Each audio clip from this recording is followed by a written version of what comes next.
ಶಕ್ತಿಯನ್ನು ಆರಂಭದಲ್ಲಿ ಆಗಬೇಕು.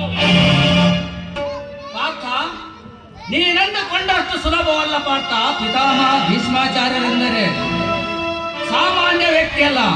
ಅವರ ಸೈನ್ಯಾಧ್ಯಕ್ಷ ಪಟ್ಟವೆಂದರೆ ಪರ್ವತ ಪ್ರದೇಶದ ಜ್ವಾಲಾಮುಖಿಯಂತೆ ಬುಗಿಲ್ ಬುಗಿಲ್ ಎಂದು ಉರಿಯುವ ಬೆಂಕಿಯ ಮುಂದೆ ನಮ್ಮ ವಿಜಯಶ್ರೀ ನಿಂತಿದ್ದಾಳೆ. ನೀವು ಶತ್ರುಗಳ ಶಕ್ತಿಯನ್ನು ಹೊಗಳುತ್ತಿರುವಿರಿ. ಅಲ್ಲ, ಶತ್ರುಗಳ ಶಕ್ತಿಯನ್ನು ಹೊಗಳುತ್ತಿರುವೆ ನಾನು. ಅಂದರೆ ಅವರು ಮಾತ್ರ ಶಕ್ತರು, ನಾವು ಅಶಕ್ತರು. ಅಲ್ಲದೆ ಮತ್ತಿನ್ನೇನು ಪಾರ್ಥ?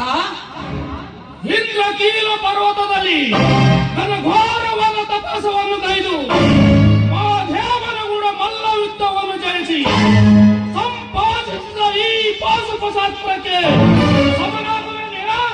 ಆ ಗಾಂಗೆಯ ಮುದೆ ಭೂಮಿಯನ್ನು ಕೊಲ್ಲುವುದೊಂದು ಮಹಾಕಾರ್ಯವೇ?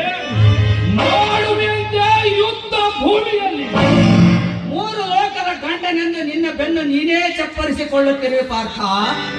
ಗಿರಿಜೆ ನಿನ್ನ ಬೆನ್ನ ನೋಡಬೇಕಿತ್ತು.